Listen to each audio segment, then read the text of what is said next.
আসসালামু আলাইকুম এভরিওয়ান, আশা করি তোমরা সবাই আলহামদুলিল্লাহ ভালো আছো। আজকে আমরা নতুন আরও একটি লেকচারে হাজির হয়ে গেলাম।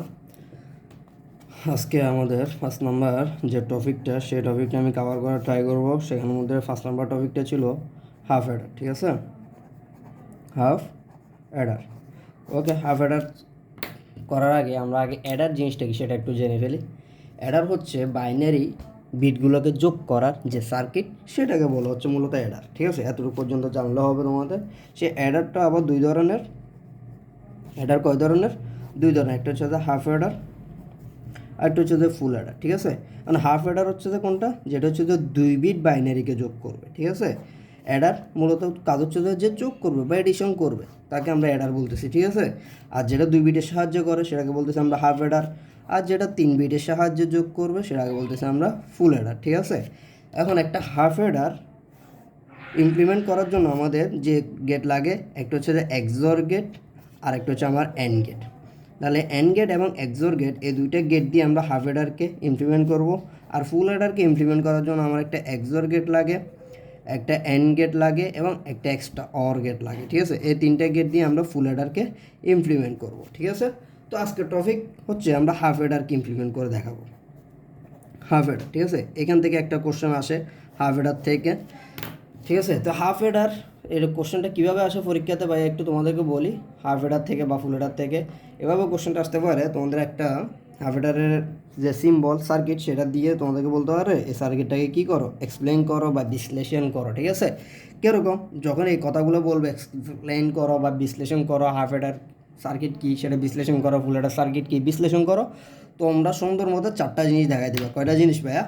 4টা। 1 নম্বর হচ্ছে এই হাফ অ্যাডার যেটা আছে তার প্রতীক বা হচ্ছে এই প্রতীকী যে চিত্র, প্রতীকী চিত্র যেটাকে আমরা সিম্বল বলতে পারি, ওই সিম্বলটা দেখাবো 1।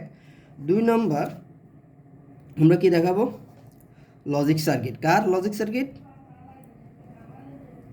হাফ অ্যাডারের লজিক সার্কিট দেখাবো। 3 নম্বরটা কি দেখাবো, সেটা হচ্ছে ট্রুথ টেবিল। হাফ অ্যাডারের ট্রুথ টেবিলটা দেখা দিব। অ্যান্ড 4 নম্বরে এই ট্রুথ টেবিল থেকে যে ইকুয়েশনটা তোমরা বের করবা সেটা বাইরে দেখাবো। ওই ইকুয়েশনটাকে ইমপ্লিমেন্ট করবা কি গেট দিয়ে? Implement two basic gate. ঠিক আছে, বা এটাকে আরেকভাবে বলা যায়, এটা হচ্ছে মৌলিক গেট দিয়ে বাস্তবায়ন করবো আমরা। মৌলিক গেট দিয়ে বাস্তবায়ন। ঠিক আছে, ওকে, আসো আমরা একটা একটা করে শুরু করি। প্রথম আমি প্রতীক বা হচ্ছে সিম্বল যে জিনিসটা হাফ অ্যাডারের, সেটা আমরা একটু করি। তাহলে 1 নম্বর ছিল কি ভাই? সিম্বল। এই সিম্বলটা দিয়ে আমাদের কোশ্চেন আসে সিকিউতে, যেমন ধরো এই। তাহলে ভাই হাফ অ্যাডার কী বলছিলাম? 2 বিট সাহায্যে কী করবে, সে যোগ করবে। তার মানে তার ইনপুট থাকবে কয়টা? 2 বিট। এ ইনপুট ঢুকতেছে দুইটা, একটা এ আর একটা বি যদি হয়, তাহলে তার ইনপুট কয়টা? 2টা। এবং আউটপুটও তার কয়টা বের হবে? 2টা। তাহলে একটা আউটপুট হবে তার সাম, আর একটা হবে তার ক্যারি। এই জিনিসটা হচ্ছে যে হাফ অ্যাডারের তোমার কি সিম্বল বা প্রতীকী চিত্র। ঠিক আছে, এটা দেখে উদ্দীপকের মধ্যে মাঝে মধ্যে এরকম চিত্রটা দিয়ে দেয়, দিয়ে বলতে পারো তোমাদেরকে এক্সপ্লেন। ধরো এটা ধরো চিত্র 1 দিল, ফিগার 1 দিল। ঠিক আছে, দিয়ে তোমাকে নম্বর কোশ্চেনটাতে বললো যে চিত্র 1-এর যে সার্কিটটা বোঝাচ্ছে সে সার্কিটটা কী করো, বিশ্লেষণ করো, অথবা ইন্ডিকেট ফিগার 1 যেটা ইন্ডিকেট করতেছে ওই সার্কিটটা এক্সপ্লেন দিস সার্কিট। ঠিক আছে, বা এই সার্কিটটাকে কী করো, এক্সপ্লেন করো। এটা বললে তোমরা প্রথমত এই সার্কিটটা কী সেটা বলবে, এটা একটা হাফ অ্যাডারের সার্কিট। দেন 2 নম্বরে গিয়ে সেই সার্কিটটা লজিক সার্কিটগুলো দেখাবা, লজিক সার্কিটটা দেখাবা, logic circuit of half Eder. ঠিক আছে, হাফ অ্যাডার লজিক সার্কিটটা কি? আসো দেখে ভাই, প্রথম দিকে বলছে একটা হাফ অ্যাডারকে বাস্তবায়ন করার জন্য আমাদেরকে 2টা গেট লাগে, একটা এক্সর গেট আর একটা হচ্ছে এন্ড গেট। তাহলে ধরো, তাহলে ইনপুট কয়টা বলছি? 2টা, এ বি। তাহলে আমি 2টা গেট নিয়ে নিলাম, এ বি। ঠিক আছে, এই একটা এ আর একটা বি। তাহলে কি বলছি? এক্সর। তাহলে ধরো এ এবং বিকে আমি কি করে দিলাম? এক্সর। এই এক্সর করলাম। এই এক্সরের যে আউটপুটটা সেটা হবে আমার সামের। আবার যে 2টাকে আমি এক্সর করছি ওই 2টাকে আমি আবার এন্ড করব। ঠিক আছে, একটু আগে বলছি হাফ এডারকে বাস্তবায়ন করার জন্য একটা এক্সর গেট একটা এন্ড গেট লাগে, এই এন্ড। তাহলে এটা হচ্ছে আমার ক্যারি। এটি হচ্ছে আমার হাফ এডারের লজিক সার্কিট। ঠিক আছে, এবার আসো 3 নম্বর। এটা 2 নম্বর গেল। 3 নম্বর টপিকটা কি বলছি? Truth table. আসো এবার আমরা ট্রুথ টেবিলটা করে ফেলি। আমার ইনপুট এখানে কয়টা, দুইটা, তাহলে কম্বিনেশন কয়টা হবে, চারটা। এটা শিখেছিলাম তোমাদেরকে আমি, ঠিক আছে, লজিক সার্কিটের যে প্রথম গেটের যে ভিডিওটা ওইখানের মধ্যে আমি শিখেছিলাম আমার ইনপুট যতটা, তাহলে ওটার কীভাবে বের করবো, আমার কম্বিনেশন কয়টা, 2n দিয়ে, ঠিক আছে। তাহলে n এখানে কত, 2, তাহলে 2 মানে কত, 4, তার মানে কম্বিনেশন কয়টা হবে, চারটা। তাহলে এটা হচ্ছে আমার a, আর এটা ধরলাম আমি b, ঠিক আছে, অথবা এটাকে a ধরলাম, এটাকে b ধরলাম। আর আমার আউটপুট কয়টা, আউটপুট এখানে দুইটা, একটা হচ্ছে সাম আর একটা হচ্ছে যে ক্যারি বা এস, আর একটা হচ্ছে যে সি, ঠিক আছে। তাহলে এতটুকু পর্যন্ত আমার ইনপুট আর এতটুকু পর্যন্ত আমার আউটপুট, তাহলে এটাকে বলতে পারি আমি ইনপুট পার্ট, আর এটা হচ্ছে যে কী পার্ট, আমার আউটপুট পার্ট, ঠিক আছে। ওকে, তাহলে ইনপুটের ক্ষেত্রে আমরা কম্বিনেশন 0 1 0 1, আর এখানে 0 0 1 1, ঠিক আছে, চারটা কম্বিনেশন। ওকে, আসো এবার দেখো ভাইয়া এগুলো কীভাবে কাজটা করি। এখন সাম করবা, এই দুটাকে যোগ করো, তো 0-এর সাথে 0 যোগ করলে কত হয়, 0। ক্যারি মানে হচ্ছে হাতে কিছু আছে কিনা, আমরা আগে হাতে ম্যাথ করতাম ছোটোবেলায়, ঠিক আছে, যোগ করতাম, ধরো হচ্ছে যে কত, এরকম যোগ করতাম, ধরো 7 5, নিচে হচ্ছে যে ধরো কত 1 6, তাহলে 5 আর 6 যোগ করলে হয় 11, 11 এক বসাতাম, হাতে আমাদের এক থাকতো, হাতে আমাদের কত থাকতো, ওই এক, তাহলে 7 আর 1 যোগ করলে 8, ওই একটা আমরা এখানে যোগ করে করতাম নাই, ঠিক আছে, কিন্তু হাতে যেটা সেটাকে আমরা ক্যারি বলবো, ঠিক আছে। তাহলে 0-এর সাথে 0 যোগ করলে হয় 0, হাতে কিছু আছে নাই, তাহলে হাতে কিছু না থাকলে 0। আবার 0-এর সাথে 1কে যোগ করো, তো তাহলে কত 1, তাহলে সাম হবে 1, ক্যারিতে কিছু তো নাই, হাতে কিছু নাই, তার মানে 0। আবার 1-এর সাথে 0 সাম 1, ক্যারি কিছু নাই, 0, তাহলে 1-এর সাথে 1 যোগ করলে আমরা বাইনারিতে জানি 1-এর সাথে 1 যোগ করলে হয় 10, তাহলে 1-এর সাথে যদি আমি 1 যোগ করে হয় 10, 10 এর 0, হাতে কত 1, তাহলে ক্যারি, তাহলে সামে বসবে 0, হাতে আছে কত 1, সেটা ক্যারিতে বসবে, ঠিক আছে। এটা হচ্ছে আমার কি হাফ অ্যাডারের লজিক ট্রুথ টেবিল, ঠিক আছে। এবার আসলে 4 নাম্বার ভাই তোমাদের কি বলছি, 4 নাম্বার বলছি কি ইমপ্লিমেন্ট করবো আমরা কি কি, ইমপ্লিমেন্ট বেসিক সার্কিট দিয়ে আমরা কি করবো, হাফ অ্যাডারের যে সার্কিটগুলো পাবো সেগুলোকে ইমপ্লিমেন্ট করবো। তাহলে বলো তো আমরা 3 নম্বর থেকে এখানে কয়টা আউটপুটের কয়টা ইকুয়েশন পাইতে পারি, একটা সামের ইকুয়েশন আর একটা হচ্ছে যে ক্যারির ইকুয়েশন, ঠিক আছে।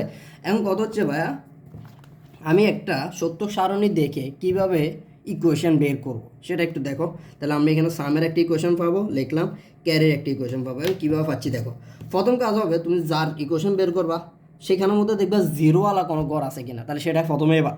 তাহলে দেখো তো সামের মধ্যে আমার জিরোওয়ালা ঘর কোনটা, এটা, এটা বাদ, এখানে জিরোওয়ালা ঘর এটা, এটা বাদ, ঠিক আছে। তাহলে আর বাকি আছে কোনটা, এটার এটা। এবার এটাতে দেখো তো, এটাতে এর ভ্যালু কত, 0, এর ভ্যালু যদি 0 হয়, যার ভ্যালু 0 তার উপর নট করবা, তাহলে এর ভ্যালু 0, এ নট, ঠিক আছে।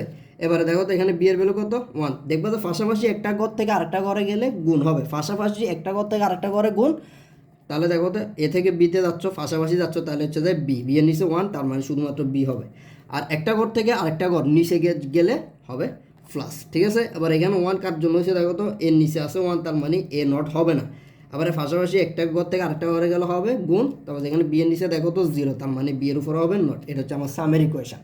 এবার ক্যারিটটা বের করি, প্রথম কাজ কি, জিরোওয়ালা ঘরগুলো সব বাদ বাদ বাদ বাদ, তাহলে লাস্টের একটা ঘর, তাহলে দেখো তো এটা 1, তাহলে কার কার নিচে 1 আছে, এর নিচে আছে 1, তার মানে এ, তাহলে বি এর নিচে আছে 1, তার মানে পাশাপাশি একটা ঘর থেকে আরেকটা ঘর এন্ড, ঠিক আছে। তাহলে এ হচ্ছে আমার সামের ইকুয়েশন, আর এটা হচ্ছে আমার ক্যারি ইকুয়েশন। এই দুইটি ইকুয়েশনকে আমরা এখন কী করবো, লজিক সার্কিটে ইমপ্লিমেন্ট করবো। তাহলে দেখো তো সামের ইকুয়েশন পাইছি কি আমরা, A not B plus A B not, ঠিক আছে কিনা। আর ক্যারির ইকুয়েশন পাইছি আমরা কি, এ বি। এবার আসে দুইটাকে আমরা যদি ইমপ্লিমেন্ট করি, এ বি দুইটা আমি কি নিলাম, এ, ঠিক আছে। তারপরে এ নট, তাহলে এ নট করতে হবে আমার, এ করে নিলাম আমি এ নট। তারপর আমার বি নটও লাগবে, তাহলে আমি আগে থেকে করে নিলাম বি নট, ঠিক আছে। দেন এ নট থেকে একটা ওয়্যার যাবে, তাহলে বি থেকে একটা ওয়্যার যাবে, দুইটা গিয়ে কী হবে মাঝখানে এন্ড, তাহলে আমি এটাকে এন্ড করলাম, ঠিক আছে। তাহলে এটা কী পাইলাম আমি, এ নট বি। তারপর আরেকটা দেখো তো, এ থেকে একটা যাবে আমার, তা আরেকটা কোথার থেকে, বি নট থেকে যাবে, দুটোটা আবার কী হয়েছে এন্ড, তাহলে এটা পাইছি এ বি নট। তারপর দুজন আবার মাঝখানে কী আকার আছে, অর, তাহলে আমি দুজনকে আবার কী করে দিব, অর করে দিব। তাহলে এটা হচ্ছে আমার সামের ইকুয়েশন, ঠিক আছে। এবারে ক্যারিটটাকেও সেম একই সার্কিটের ভিতরে রাখবা। তাহলে সি এরটা কি দেখো তো, প্রথমে এ থেকে একটা যাবে নিলাম, বি থেকে একটা যাবে নিলাম, দুটোটা কী করে দিব এন্ড, তাহলে এটা হচ্ছে আমার সি, ঠিক আছে। এই চারটা জিনিস তুমি এক্সপ্লেন করে দিবা, হাফ অ্যাডার শেষ, আর কিছু লাগবে না, ঠিক আছে। এতটুকু পর্যন্ত যদি তোমরা কী করতে পারো, এক্সপ্লেন করে দিতে পারো, তাহলে তোমরা যেটা 3 নম্বর কোশ্চেন আসে 3-এ 3 পাওয়ার সম্ভাবনা বেড়ে যাবে। তাহলে বলো তো হাফ অ্যাডার যদি আমাকে বিশ্লেষণ করতে বলো বা এক্সপ্লেন করতে বলো, আমি তাকে কয়টা জিনিস দেখাই দিব, 4টা জিনিস। কী কী, হাফ অ্যাডারের আমি প্রতীক বা সিম্বলটা তাকে দেখাই দিব, লজিক সার্কিটটা দেখাই দিব, লজিক সার্কিটের মধ্যে এক্সর এবং হচ্ছে যে অ্যান্ড গেটের যে সার্কিটটা সেটা দেখাবো, এর মধ্যে ট্রুথ টেবিলটা দেখাই দেবো, অ্যান্ড ট্রুথ টেবিল থেকে যে দুটি ইকুয়েশন সাম এবং ক্যারির পাবো সেটাকে আমি মৌলিক গেট দিয়ে জাস্ট ইমপ্লিমেন্ট করে দেবো। কথা ক্লিয়ার? ওকে, তাহলে হাফ অ্যাডার তাহলে এতটুকুর মধ্যে আমাদের গেল। আসো আমার তাহলে ফুল অ্যাডারটা একটু করে ফেলি, ঠিক আছে? তাহলে ফুল অ্যাডার যদি বলে না, আচ্ছা থাক, ফুল অ্যাডারটা পরের ভিডিওতে বাইরে দিচ্ছি। এদিকে থাকলো, আল্লাহ হাফেজ। নেক্সট ভিডিওতে আমরা ফুল অ্যাডারটা বাস্তবায়ন করবো।